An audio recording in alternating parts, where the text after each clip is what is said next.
আসসালামু আলাইকুম শিক্ষার্থীরা, আশা করি তোমরা সবাই ভালো আছো, সুস্থ আছো। তো গত ক্লাসগুলোর মতো এই ক্লাসের ধারাবাহিকতায় আজকে তোমাদের সাথে যে বিষয়টি নিয়ে আলোচনা করব সেটা হচ্ছে তোমাদের ইংরেজি ফার্স্ট পেপার বইয়ের লেকচার ইউনিট 2 ক্লাইমেট চেঞ্জ। ঠিক আছে, জলবায়ু পরিবর্তন যেটাকে বলে থাকি। জলবায়ু পরিবর্তন লিসন 3 ম্যানস অ্যান্ড ক্লাইমেট, অর্থাৎ মানুষ এবং জলবায়ু। মানুষ এবং এই জলবায়ুর মধ্যে যে তোমাদের একটা মানুষ এবং জলবায়ুর মধ্যে যে সম্পর্ক, অর্থাৎ মানুষ এবং জলবায়ু পরিবর্তনে মানুষ যে ভূমিকা রাখছে বা কি কারণে জলবায়ু প্রতিনিয়ত পরিবর্তন হচ্ছে, কাদের মাধ্যমে, সেই বিষয়গুলো আজকে এখানে আলোচনা করা হয়েছে। তো চলো ক্লাসটা শুরু করা যাক।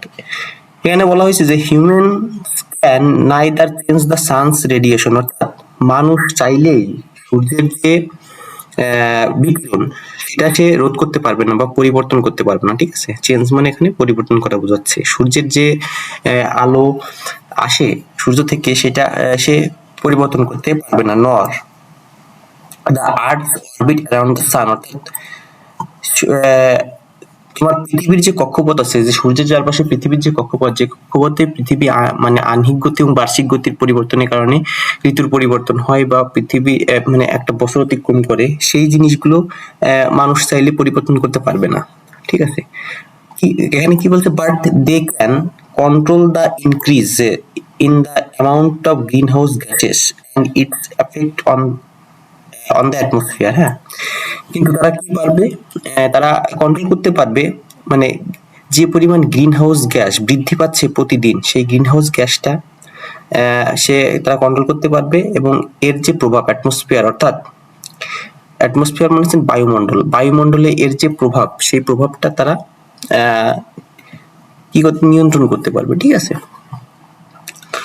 এবার বলছে only during the last 100 years the carbon dioxide concentration has been raised alarmingly in the atmosphere and we human can be held responsible for this। অর্থাৎ কি বলা হয়েছে যে কেবল গত 100 বছরে বায়ুমণ্ডলে কার্বন ডাইঅক্সাইড যে গ্যাস, এটা CO2, যা রাসায়নিক সংকেত, কার্বন ডাইঅক্সাইড গ্যাসের ঘনত্ব মানে মারাত্মকভাবে বৃদ্ধি পেয়েছে, উদ্বেগজনকভাবে, মানে এটা কি ভয়ঙ্কর ভাবে বৃদ্ধি পেয়েছে, যেটা কল্পনা করতে পারবো না। ঠিক আছে, এবং আমরা মানুষকে এর জন্য দায়ী করতে পারি, আমরা মানে মানুষকে এর জন্য দায়ী করতে পারি। ঠিক আছে, এই যে বায়ুমণ্ডলে কার্বন ডাইঅক্সাইড গ্যাস বৃদ্ধি পাইছে তার জন্য।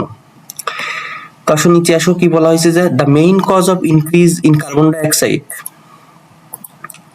এখানে বলেছে the main cause of increase in carbon dioxide level in the atmosphere is the burning of fossil fuels. এখানে মানে বায়ুমণ্ডলে কার্বন ডাইঅক্সাইডের মাত্রা বৃদ্ধি পাওয়ার প্রধান কারণ কি? বায়ুমণ্ডলে কার্বন ডাইঅক্সাইড বৃদ্ধি পাওয়ার প্রধান কারণ হচ্ছে তোমার যে খনিজ যে জ্বালানিগুলো আছে, ঠিক আছে, যেমন প্রাকৃতিক গ্যাস, তারপরে পেট্রোলিয়াম দ্রব্য, পেট্রোলিয়াম দ্রব্যের মধ্যে অনেক প্রকার জিনিস থাকে, গ্যাসোলিন থাকে, অকটেন থাকে, পেট্রোল থাকে, পিস থাকে, ঠিক আছে, বিভিন্ন রকম জিনিস থাকে সেখানে, সেইগুলো পোড়ানোর ফলে, হ্যাঁ, তারপরে আছে তোমার যে কয়লা, মাটি থেকে যে কয়লা উত্তোলন করা হয় মানে ভূগর্ভস্থ থেকে, সেই কয়লা পোড়ানোর ফলে প্রচুর পরিমাণে কার্বন ডাইঅক্সাইড গ্যাস উৎপন্ন হয় এবং এই কার্বন ডাইঅক্সাইড গ্যাসটা এমন একটা গ্যাস, এই গ্যাসটা তোমার গ্রিন হাউস ইফেক্টের মতো কাজ করে। অর্থাৎ গ্রিন হাউস যে ঘরগুলো সবজি চাষ করার জন্য তৈরি করা হয়, তার মধ্যে কিন্তু সূর্যের আলো আসতে পারে, কিন্তু সূর্যের আলো আর বেরোতে পারে না। তো কার্বন ডাইঅক্সাইডটাও ঠিক এমন একটা গ্যাস, যে গ্যাসে মনে করো সূর্যের বিকিরণ আসার পরে সূর্যের যে ওই তাপমাত্রা, ওই তাপমাত্রাটা ধরে রাখে এবং পৃথিবীর তাপমাত্রা বৃদ্ধি করে।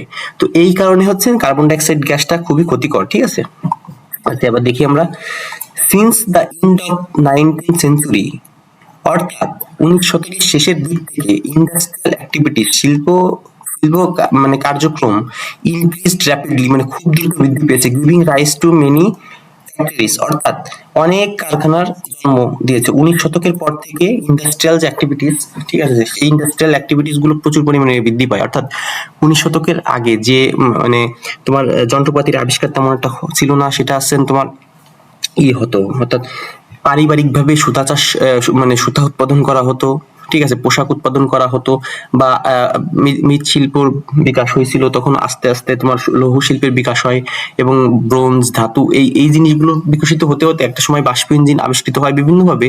তো এই 19 শতকের পরে মানুষ মানে ইনক্রিজলি র্যাপিডলি, ঠিক আছে, র্যাপিডলি তোমার কাছে কি হয়, ইন্ডাস্ট্রিয়াল গ্রোথ হয়।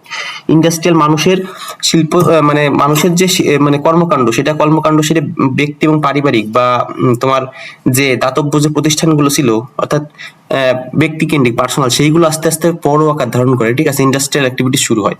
তো এই ইন্ডাস্ট্রিয়াল অ্যাক্টিভিটি শুরু হওয়ার ফলে তোমার সেখানে প্রচুর পরিমাণে ফ্যাক্টরিজ হতে শুরু করে।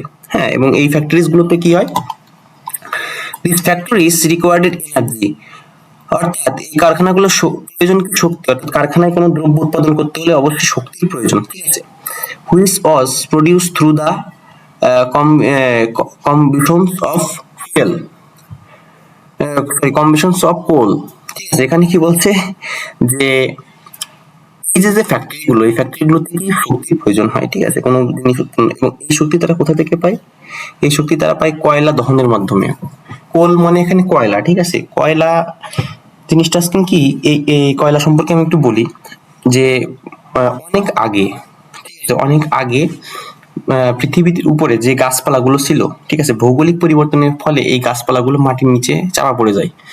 চাপা পড়ে যাওয়ার ফলে এরপরে আস্তে আস্তে মানে মাটির স্তর জমা হতে থাকে একটা পর্যায়ে যেখানে অক্সিজেন বিহীন, অর্থাৎ অন্যান্য মানে তোমার যে বায়ুমণ্ডলের যে উপাদানগুলো থাকে সেইগুলো বিহীন এই কয়লাগুলো ওখানে কি হতে থাকে, জারিত হতে থাকে, জারিত হতে হতে হতে হতে হতে হতে হতে একটা পর্যায়ে যে সেই কয়লাটা মানে মানে সেই গাছগুলো কয়লায় রূপান্তরিত হয়, ঠিক আছে।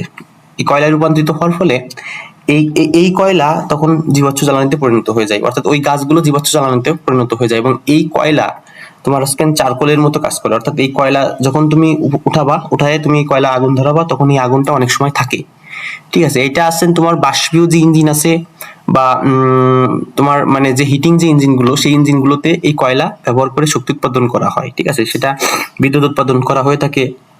আবার এই কয়লার তাপমাত্রা দিয়ে বিভিন্ন ধরনের যে ধাতু উৎপাদন যে শিল্প কারখানাগুলো আছে সেইখানে ব্যবহার করা হয়, অর্থাৎ শক্তি তৈরি করার জন্য এই কয়লার দহনের মাধ্যমে মানে যে শক্তি উৎপাদন সেটি ব্যবহার করে কলকারখানায়।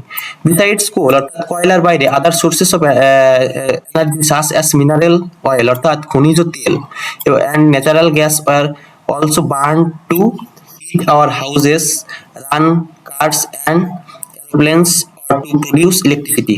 আচ্ছা দেখো, কয়লার বাইরে আদার যে sources of energy such as mineral oil অর্থাৎ খনিজ তেল, খনিজ তেলটা কি, যখন কোনো খনি থেকে তেল উৎপাদন করা হয় তখন তাকে বলে ক্রুড অয়েল অর্থাৎ অপরিশোধিত তেল, ঠিক আছে। এই ক্রুড অয়েল যখন পরিশোধন করা হয়, ক্রুড অয়েল থেকে বিভিন্ন জিনিস বেরোয়, যেমন মনে করো ছেলেরা যারা মোটরসাইকেল চালায় তারা বুঝবা, পেট্রোল পাওয়া যায়, ঠিক আছে, এরপরে পাওয়া যায় অকটেন, তারপরে পাওয়া যায় গ্যাসোলিন, অর্থাৎ গ্যাসোলিনটা কিন্তু তোমার এই পেট্রোলিয়াম থেকে যেটা পাওয়া যায় সেটা তাকে বলা হয় ডিজেল, কেরোসিন পাওয়া যায়, লুব্রিকেন্ট পাওয়া যায়, পিস পাওয়া যায়, ঠিক আছে, তারপরে প্রাকৃতিক গ্যাসও পাওয়া যায়। তো এই যে যে জিনিসগুলো, এই জিনিসগুলো আজকে তোমার মিনারেল অয়েল থেকে পাওয়া যায়, খনিজ তেল থেকে, অ্যান্ড ন্যাচারাল গ্যাস অর্থাৎ প্রাকৃতিক গ্যাস, যেমন complex natural gas, CNG, LPG, ঠিক আছে, যেগুলো আমরা ইউজ করে থাকি বেসিক্যালি। আর also burn to heat our house অর্থাৎ আমাদের ঘর বাড়িগুলো গরম করতে, অর্থাৎ শীত মানে যে অঞ্চলে শীত বেশি সেই অঞ্চলে এইগুলো গরম মানে এগুলো ব্যবহার করে মানে বাড়ি গরম করা হয়। রান কার্স অর্থাৎ গাড়ি বা যানবাহন চালানোর ক্ষেত্রে আমরা ডিজেল, পেট্রোল, অকটেন এগুলো ইউজ করে থাকি। এরোপ্লেনের ক্ষেত্রে আমরা কেরোসিন ইউজ করে থাকি অথবা তোমার অকটেন ইউজ করে থাকি টু প্রডিউস। আবার ইলেকট্রিসিটি উৎপাদনের ক্ষেত্রে আমরা মানে ক্ষেত্রে গ্যাস এবং খনিজ তেল ব্যবহার করে থাকি। তো কি বলছে, নাওডেজ about 85 million barrels of crude oil, দেখছো সেই ক্রুড অয়েলের কথা বলা হয় যে ক্রুড অয়েল আর বার্ন ডেইলি, অর্থাৎ কি বলছে বর্তমানে প্রায় প্রতিদিন 85 মিলিয়ন ব্যারেল অপরিশোধিত তেল পোড়ানো হয়ে থাকে। এভরি টাইম ফসিল র ম্যাটেরিয়াল ইজ বার্নড, অর্থাৎ প্রতিবারই যখন কোনো জীবাশ্ম কাঁচামাল পোড়ানো হয় ইট রেইজেস কার্বন ডাইঅক্সাইড, ঠিক আছে, ইনটু এয়ার। দেখো এই আমরা যখন বলি যে এই যে ফসিল র অর্থাৎ জৈব জীবাশ্ম, অর্থাৎ জীবাশ্ম যে জিনিসটা এটা জৈব পদার্থ, এবং জৈব পদার্থ তৈরি হয় কার্বন দিয়ে, ঠিক আছে, কার্বন এবং হাইড্রোজেনের যে চেন থাকে।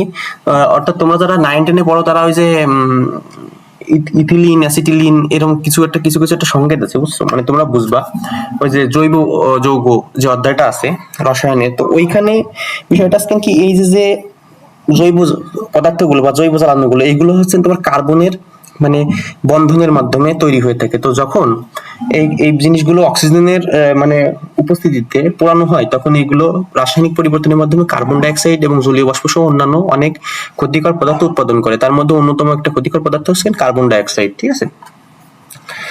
এবার আসো therefore, সুতরাং is clear that এটা পরিষ্কার যে more and more greenhouse gases like carbon dioxide are being generated worldwide by humans, অর্থাৎ মানুষের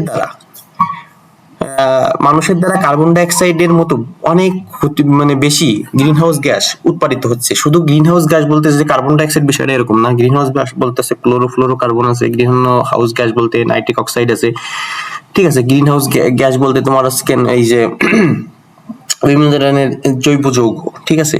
এই জিনিসগুলো আছে।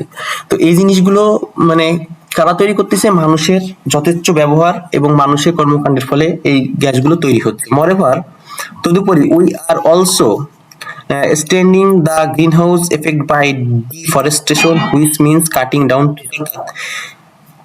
তারপরে আমরা বন উজাড়ের মাধ্যমে গ্রিন হাউস প্রভাবকে আরো শক্তিশালী করছি, যার অর্থ হচ্ছে গাছ কাটা। অর্থাৎ শক্তিশালী করছি এই কারণে যে আমরা যখন গাছ কেটে ফেলি তখন গাছ তো মানে জৈব, ঠিক আছে? মানে গাছ পোড়ালে কার্বন ডাই অক্সাইড উৎপন্ন হবে, এটা মাস্ট। কিন্তু গাছ যখন জীবিত থাকে তখন এরা একটা huge amount of carbon dioxide এরা মানে নিজেদের মানে শরীরে ইন করার ফলে তারা খাদ্য উৎপাদন করার পরে তারা বাতাসে যে অক্সিজেন, সেই অক্সিজেনটা তারা ছাড়ে। কিন্তু যখন আমরা এই গাছগুলো কেটে ফেলবো, তখন গাছগুলো কেটে ফেলার ফলে হবে কি, যে ওইখানে তোমার কার্বন ডাই অক্সাইড গ্রহণ করার মতো কোনো উদ্ভিদ থাকবে না। ডিফরেস্টেশনের মাধ্যমে তখন শুধু কার্বন ডাই অক্সাইড ওই গাছ পোড়ালে উৎপন্নই হবে। এই কারণে বলছে যে moreover we are also straining the greenhouse effect by deforestation, which means cutting down trees. আচ্ছা, কি বলছে এরপর দেখো, এভরি ইয়ার, প্রতি বছর, enormous areas of forests and destroyed by people to obtain wood, cut and to clear regions for mining and to create pasture, ঠিক আছে? এখানে কি বলছে, প্রতি বছর কাঠ সংগ্রহ করতে, খনির জন্য অঞ্চল পরিষ্কার করতে এবং চারণভূমি তৈরি করার জন্য লোকেরা বনের বিশাল অংশ ধ্বংস করে ফেলায়, অর্থাৎ কাঠ সংগ্রহ করার জন্য। এবার মাইনিং এর জন্য, অর্থাৎ খনি, তোমার কোনো অঞ্চলে মনে করো অনেক মানে আছে, গাছপালা আছে, তার নিচে মনে করো কোনো খনিজ সোনার সন্ধান পেয়েছে বা গ্যাসের সন্ধান পেয়েছে বা কয়লার সন্ধান পেয়েছে, তখন কি করে, ওই যে বৃহৎ যে বনাঞ্চল, ওই বনাঞ্চলটা মানে তারা কেটে ফেলে। যেমন এরকম দেখা যায় যে দেখা যায় তোমার আফ্রিকা মহাদেশে, ঠিক আছে? আফ্রিকা মহাদেশে এরকম ঘটনা ঘটে থাকে। তার পাশাপাশি চারণভূমি তৈরি করার জন্য, যখন মনে করো অনেক পশু পাখি মানে অনেক গৃহপালিত পশু যেমন গরু, ছাগল, ভেড়া, এগুলো যারা মানে পালন করে, তাদের দেখা যায় কি চারণভূমির অভাব থাকে। তো তারা কি করে, বড় বড় গাছ কেটে ফেলায়, কেটে সমতল ভূমি তৈরি করে এখানে ঘাস যখন জন্মায় তখন সেইদের চারণভূমি হিসেবে ইউজ করে থাকে। তো এইসব কারণে বনের বিশাল অংশ তারা ধ্বংস করে ফেলায়। এবং this loss of the forest causes dual problem, অর্থাৎ দ্বৈত সমস্যার সৃষ্টি করে। এই যে গাছ কেটে ফেলা বা এই যে বনের ক্ষতি, এটা দ্বৈত সমস্যার সৃষ্টি করে থাকে। trees that are burned up release large volumes of carbon dioxide gas into the air. এই কথাটা আগে বলছিলাম যে গাছ যখন পোড়ানো হয় তখন মানে প্রচুর পরিমাণে কার্বন ডাইঅক্সাইড বাতাসে ছেড়ে দেয়। অন দ্য আদার হ্যান্ড, অপর দিকে as forests absorbed a lot of carbon dioxide from the air, মানে যেহেতু গাছ প্রচুর পরিমাণে কার্বন ডাইঅক্সাইড বাতাস থেকে গ্রহণ করে and delivered oxygen instead, এবং অক্সিজেন মানে দেয়, we also destroyed an important storehouse of carbon dioxide. আমরা কি করছি, আমরা যখন মানে এটা করে ফেলাই, তখন আমরা এই কার্বন ডাই অক্সাইডের একটা গুরুত্বপূর্ণ ভান্ডার ধ্বংস করে ফেলাচ্ছি, ঠিক আছে? And when we clear forest, অর্থাৎ যখন আমরা মানে এই গাছগুলো ধ্বংস করে ফেলাই বা গাছগুলো কেটে ফেলাই, তখন আমরা কার্বন ডাই অক্সাইড গ্রহণ করার যে একটা পাওয়ার হাউস বা স্টোর হাউস ছিল, সেটা আমরা ধ্বংস করে ফেলাচ্ছি। তার ফলে কি আছে, গ্রিন হাউস গ্যাস বৃদ্ধি পাচ্ছে, অর্থাৎ কার্বন ডাই অক্সাইড গ্যাস বৃদ্ধি পাচ্ছে, পৃথিবীর তাপমাত্রা বৃদ্ধি পাচ্ছে, ঠিক আছে? আশা করি এই জিনিসটা ক্লিয়ার। শিক্ষার্থীরা, আজকে তোমাদের সাথে আমার ক্লাস এই পর্যন্তই ছিল। আশা করি সবাই ভালো থাকবা, সুস্থ থাকবা, এবং পরবর্তী ক্লাস দেখার জন্য আমন্ত্রণ জানিয়ে আজকের মতো ক্লাসটি শেষ করছি। আসসালামু আলাইকুম।